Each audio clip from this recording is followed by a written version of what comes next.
Ladies and gentlemen, welcome back to Career Board Podcast. Sorry for the long silence, it was uncalled for. It's your favorite host, Madam Dera, and today we'll be discussing a beautiful topic titled Nigerian Healthcare System, a Problem or a Solution. And to handle this topic distinctively, we have an amazing guest in the person of Mr. David. Yeah, Mr. David, good afternoon. How are you doing? I'm fine, thank you very much. How are you doing too? I'm fine, I'm good, but I'm not really happy because of this Nigerian healthcare system. But beautifully, we'll talk about it today. So what do you think is an healthcare system? So an healthcare system is a system that regulates the health needs of patients in society. So you're saying that an healthcare system takes care of the health care of people in a society. Exactly. So can you define health to us? What is health? Health is a complete physical, mental, psychological state of a person. So the way I am feeling right now would be my health at the moment. Yes. All right. So when I am down, so let me put it this way: when I'm emotionally down, does that have anything to do with my health? Yes, because it's not only physical or psychological; it also affects your emotions. So if you are emotionally down, it means you are not healthy. Okay. Because you must be healthy in all area of the body. So you're trying to say that healthcare system or a health to an individual covers every aspect of the person, psychologically, emotionally, physically, and all other angles. Exactly. All right. So now I want us to look basically into the Nigerian healthcare system. Truth be said, I am not happy because of an experience I had last week. People be like, if that has not happened to you, you would not know how to talk about it. So I was in an hospital last week in Nigeria, and a patient was brought into the place, and he was waylaid by thieves, and then they brought him into the hospital to be taken care of. Even first aid, the hospital could not provide it. They referred him to another hospital, and that other hospital said because there is no bed, they would not take care of the man. At the end of the day, the man died.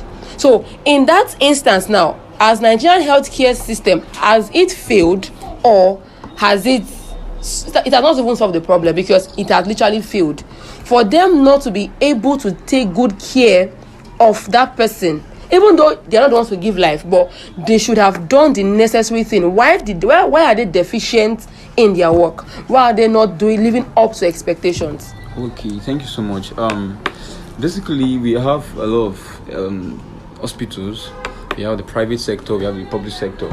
Okay. That condition now, if the person was taken to a private sector, maybe would have been attended to effectively. But public sector have a lot of challenges, in the sense that they are being sponsored by the public system, that's the government. Okay. So it means that we know where we are. We're in Nigeria, and our government doesn't really value healthcare system. So doctors, nurses are not really paid well, and with that emotional trauma which they're having, they tend to put it on the patients. So most times they have a lot of patients in their wards, in their hospitals, so there might not be space. But in this case, at least you said something about that they could have put them on the ground and maybe attend to the patients. But sometimes, due to emotional damage of the healthcare system, it actually causes the nurse and doctor not to perform effectively in the system. So it might not, in this case, it's actually something that is is the fault of the doctors and the nurses, because they have a pledge to take care of human needs no matter what, even though financial crisis may arise. Okay, if I get you correctly, you mentioned public sector and private sector. Do you mean does public sector mean government hospital, like public hospitals? Yes. Then the other one is the private. Yes. Okay, should I shock you? He was brought to a private hospital, and they said they do not have the necessary equipment to keep him alive. All right. Should that be a nice statement to their profession? Okay, normally when things like that arise, there are ways to bring information to patients. You get, normally you don't have it. So there is no way you can actually take care of it. For example, in my school, and we have our teaching hospital, And if they bring, I experienced a case whereby a man had a burn almost all over the body, and they brought him to the hospital. Normally, they don't have the equipment to take care of him, and he was referred immediately to an higher hospital, as a tertiary hospital. So, in this case, it's not their fault to tell him that this is that. But when it will be their fault is that when they prolong not telling them the information, that's when it's their fault. But in the case where they don't have the equipment to take care of the solution, they have to refer immediately without anything around. Okay, now before we talk about the referral, now I'm talking about, okay, they don't have the equipment. What about first aid equipment? Okay, they actually first aid equipment to take care of patient, but it depends on what you are handling. It was a gunshot. So a gunshot. He was obviously losing blood and obviously out of breath. So they could not provide oxygen or even, I don't know. It was so fatal. Like I was there and I was like, is this really happening to my face? Because it was real. Even the doctor, he had no emotions attached with what he was saying. He literally ignored them, and he walked out on them, and he called himself a doctor. So, okay, now he was now referred to a public hospital, and that one said there was no bed. What happened to the ground? Actually, yeah. Would they say that it is not medical enough or it is not professional enough to put him on the ground? At least save a life. I think that is the core of medical science, that you have to save the life of people. So why was that not put in place? Why was that not even thought of? Okay, you needed to have seen the nurse. They were just so negligent. They were just so, I felt like slapping them. Sorry to say. Well, I think I'll start from where you said they could have attended to the person with the first aid treatment. Of course, which is true, because normally the right thing to do is that you attend to the critical case first before referring. You get so. Once person comes to the hospital, there is a process of wound dressing, administering oxygen, exactly, just to stabilize the patient at that point, then refer. But in the case of them not doing that, that's already a problem, and it's just due to the way Nigerian health system has been over years. They don't value health, and it's all start from even an average Nigerian approaching health, because we have grown up in a locality whereby everybody sees it as if it's normal just to come to the hospital whenever, or let me say whenever it's majorly critical. But in this case now, that notion has been playing in even from childhood to adulthood. It affects even doctors from when they are even still young to when they grow old. So they don't really value health, they don't really value people's life, and I feel because they have been seeing people dying a whole lot, and that human compassion has left them, which ought not to be so. Okay, even in the Christian faith, yeah, before you can heal a person, aside having faith in God, there's something called compassion. Yeah. I don't think these people have compassion. If they really do have compassion, they would not have, like, if these people have compassion. If these people had compassion, they would not have allowed that man to slide like that. They would have done something. And at the end of the day, the man died. A young man. When he was brought to the hospital, he was still breathing. He was still talking. He was saying, take care of me. He was saying it. It just left him there and did nothing, like nothing. Okay, let that just be, because I pray his soul rest in peace. Amen. Okay, now let's talk about the government's deficiency in paying them. Yes, government have failed, not just in the healthcare system, finances, imagine cash crunch and everything. Now, okay, government has failed. Okay, what if government has failed? Are there no other plans that they have? The core is to save lives. That's true. The core is to save. That should be beforehand. That should come. If they know, okay, they cannot do this, they should just drop their profession and do something else, maybe sell or do another thing. But since you have chosen to do this thing, why don't you do it despite all odds? Okay. In the beginning I said something about the public and private sector. Now, public, in the sense that it's being funded by the governors, by the president, by the states, by the government. Now we have the private, funded by individuals. For example, let's focus more on public, because that's major cause here. Okay. Because private sector don't really have issues like that. It's the public system that have issues. Now they know that they don't really have much space to admit patients. They know that they don't really have the financial requirements to continue this process of rendering health care to patients, they will still continue the way they are. Now, look at it here.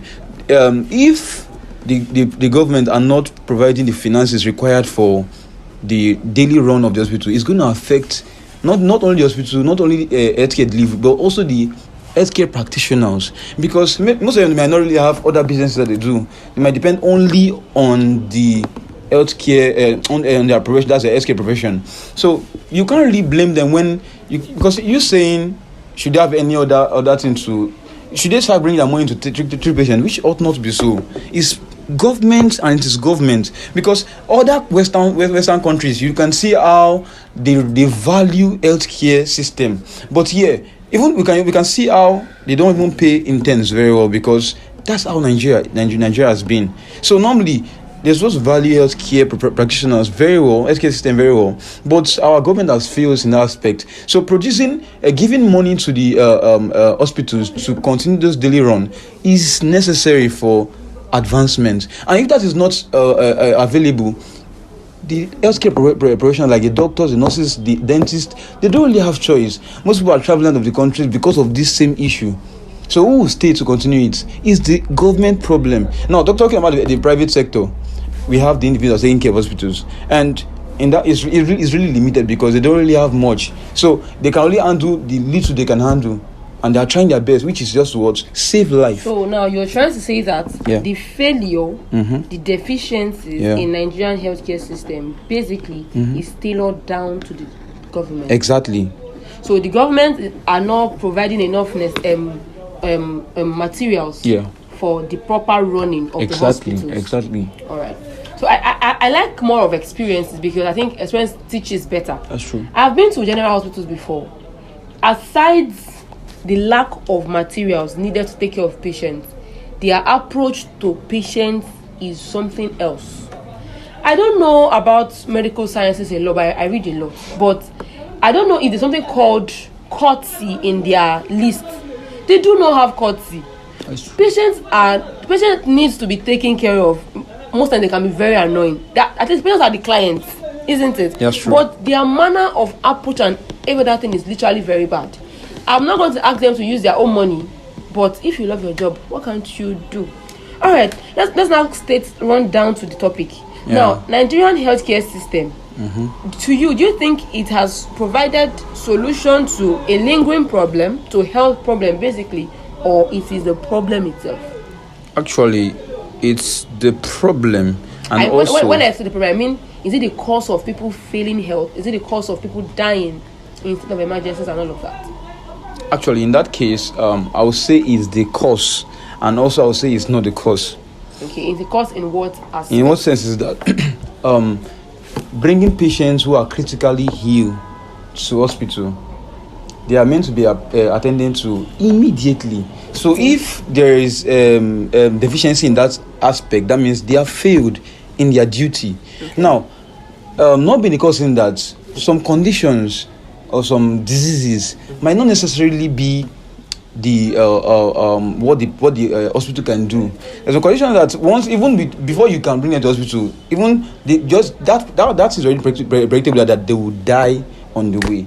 So imagine someone loses maybe 1,000 ml of blood or 2,000 ml of which is already a very crazy attack already. That person is bound to die if not getting an urgent intervention. You get the point? Supernatural help. Yeah, exactly. So not being the cause that it's not, it might not be the cause of the disease that person is actually going through. Even the hypertension that goes around black people, it's more prominent among black people because we don't necessarily take care of our health very, very well. So that kind of condition, blood pressure? Yes, just blood pressure. It kills a lot fast, and I think because people are oblivious to its effects. Yes, exactly. So imagine you are given a drug to control your high blood pressure, and you take it just take it playfully, and it comes. When it comes, you don't it can attack you anytime, any day, And that's why people slum and die. Exactly. Okay. So not monitoring the blood pressure can actually cause that. So even on the way to approaching an healthcare system, you can die on the way. You can even die while getting there. We can even die because they didn't give you the necessary requirements to make you leave. I want to get where you're standing right now. You're saying that Nigerian healthcare system has, to an extent, solved some problems. That's true. And the other way they have failed. So yes. You want to say that their solution capacity is higher than their deficiencies? No. Or are they on the same level? One must be higher than the other. For me, I would say, I would say the success of the healthcare system is kind of higher than the cause itself, than the disease itself, yeah. Because you feel like at least they are providing solutions to an extent, they do certain things, at least childbirth and all of that. But notwithstanding, I think this oath that medical students take, they do not uphold it. That's true. I know cases, I've heard of cases that people come to the hospital with critical cases, state of emergencies, and they'll say, bring money. And if the person is unable to deposit a certain amount of money, they do not care about the person's life. They watch the person die. So in cases like that, do you think it should continue, or at least this thing called compassion should be part of the law, should be part of their daily activities? Because if they don't have compassion, they cannot do anything substantial in that profession. I'm sorry to say. That's true. Well, we know. At least you treat somebody, when the person the person will not go until the person has paid the money. Yeah, that's true. This thing we can tackle it from different aspects. Since that Nigeria is a developing country, yes, and most people that approach health, not everybody is actually rich. That's one sense. And when I mean rich, I mean at least an average person is trying his best to gain survival. But poverty is one thing that I know that is very prominent in Nigeria. So a person approaching health and doesn't really have the money to take care of himself, and you approach health and you are being turned down, which is not to be done. That's really a problem. But in the case where you are allowed to stay, you are meant to pay up, even as you have been taken care of. So if you don't pay, it causes a problem. So I feel why hospitals don't really accept people that do not pay is because imagine keeping somebody that's not paid, another person come again. Like you will have people who you are not taking care of occupying space that is meant for people who needs that thing, which is not ought to be so. Okay, so I want to say from my own perspective. Yeah.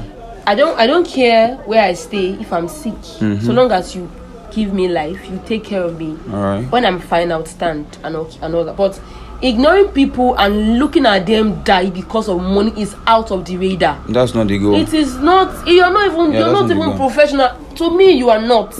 Just do don't give. I'm not asking to give all the treatment. Just do something to keep the life up and going. If you don't bring the money, you would not leave.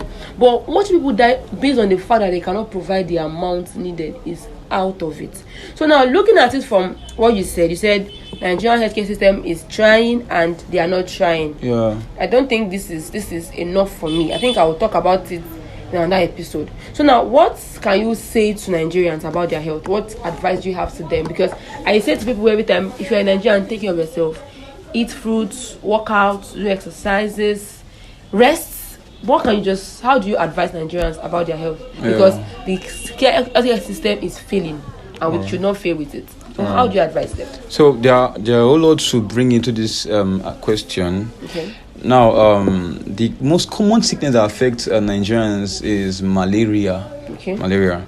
So it means that malaria has different ways of preventing it. In the sense that you can use spray, mosquito spray. You can use that's anti-malaria spray. You can use anti-malaria drugs. You can use a net. You can even irrigate your area and take away the bad waters. You can have a good ventilated area, things like that. So one of the things that a Nigerian and every Nigerian should actually consider is taking care of the environment very well. Okay. Avoid clumping refugees around the house because you are trying to harbor mosquitoes. Okay. So in our own, it might not cost you a lot to get away your refuse and take care of your environment. And that's one step in trying to promote your health. And the other sense is that when there is a sickness or when there's a symptom arising from you, don't just assume that this is the cause or this is the diagnosis. Because Nigerians, seek medical attention. And that's where Nigerians get it all wrong. They all think about that, because because they feel that we're Africans, they say the disease does not keep black man. So those kind of mentality. They don't care for diagnosis. Yes. So they should approach healthcare system whenever a symptom may arise. Don't give yourself a self-diagnosis. You get the point. So self-diagnosis should be out of the radar. So whenever you have any medical crunch, you should seek doctor or a pharmacist attention. Nurse. Yeah. Okay. So now, talking about the government deficiencies, we are begging the government. We cannot advise the government, right? We are begging the government to look into our healthcare system and provide the necessary amenities that would need to promote healthcare facilities in Nigeria. Yes, so people should take care of themselves. For instance, this health you mentioned blood pressure. I think at regular intervals, parents should check their blood pressure to make sure that they are on track, so that they don't have issues. Because I think this blood pressure of a thing, it doesn't show on the face. That's true. It just happens. You just say, okay, this person has come and died and all of that. Yeah. So I would join our medical practitioner to advise everyone listening to this podcast to take their health as top priority. Please, people will be asking me how close or how inclined you are with medical services. Can you tell us more or a little about your profession? Okay, well, I'm a nursing student 400 level. Okay. So the profession is very interesting one, but tasking, in the sense that you have to read a lot, you have to study a lot, you have to value life, because that's just the game. Core. Because if you say you go, because I know most people go after the money, which is the normal trend nowadays, yeah. But the goal is to actually save life, and it's a good thing to save life, because spiritually Jesus Christ did a lot of miracles and to save us eternally. Exactly. So it's very paramount that people who want to study medicine or nursing go after it, because it's a very lucrative, it's a very nice course, and yeah, it's a wonderful course to help people, help life, even in your environment, to advise people about their health. Yeah. Okay, so you mentioned that you were a nursing student 400 level. You didn't tell us about the school. Okay. Well, I attend Madonna University. University in Rivers State. Yeah, Rivers State. So Mr. David Olise is a medical practitioner, a nursing student currently in 400 level in Madonna University, Rivers State. Thank you so much for listening to this podcast. I believe that you learned a lot. You were educated, you were informed, and of course you were entertained. Thank you so much for staying with us, Mr. David. Thank you so much. We hope to have you once again. Thank you, fam. We love you.